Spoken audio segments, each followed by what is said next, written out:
ಯಾವಾಗಲೂ ಇರಬೇಕು ಹುಡುಗ ಗಂಡಸರೊಡನೆ, ಮುಟ್ಟಾದಿರುವಂತಿರಬೇಕು ದೂರ ದೂರ.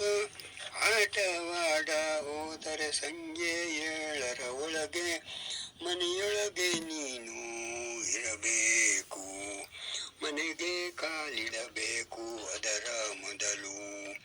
ಫೋನಲ್ಲಿ ನಿನ್ನ ಫೋಟೋ ವಿಡಿಯೋಗಳನ್ನು ಎಂದೆಂದಿಗೂ ಕಳುಹಿಸಬಾರದು, ಆಯ್ತೆ?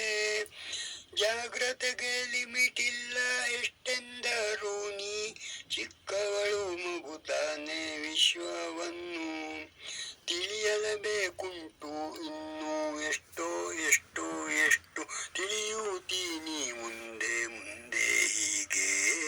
ಮಗಳೇ ಮಗಳೇ ನೀ ದೊಡ್ಡವಳಾಗಿದ್ದಿ, ನೆರೆಮನೆಯ ಹಿರಿಯರಾದರೂ ನೀನು ಜಾಗ್ರತೆಯಲ್ಲವರೊಡನೆ ವ್ಯವಹರಿಸಬೇಕು ಕಂದ.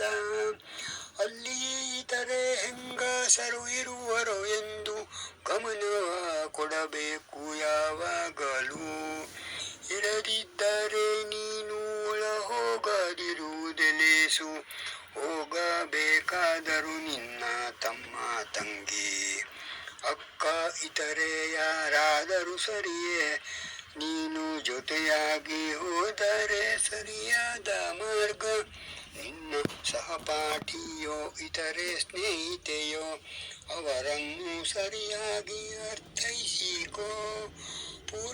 ಪೂರ್ಣವಾಗಿ ನಂಬದಿರು, ಇದು ನಿನ್ನ ಉಳಿವಿಕೆಗೆ ಸಹಕಾರಿಯಾಗುತ್ತದೆ. ನಂಬಿದಂತೆ ನಾಟಕ ಆಡುವ ಅರಿವ ಕಲಿತುಕೋ ಒಳ್ಳೆ ರೀತಿಯಲ್ಲಿ. ಇವಾಗಿನ ಕಾಲ ಕೆಟ್ಟು ಹೋಗುತ್ತಲಿದೆ, ಒಬ್ಬರನ್ನೊಬ್ಬರು ಅನುಮಾನದಲ್ಲಿ ನೋಡುವುದರಿಂದ ನಾವು ಕೂಡ ಅದಕ್ಕೆ ಹೊಂದಿ ನಾಟ್ಯವನ್ನಾಡುವ ಕಲೆಯ ಕಲಿಯಬೇಕು. ಪರವೂರುಗಳಿಗೆ ಪ್ರವಾಸ ಇದ್ದರೆ ನೀ ಒಬ್ಬಳೇ ಹುಡುಗಿ ಆದರೆ ಬೇಡ ಟ್ರಿಪ್ಪು.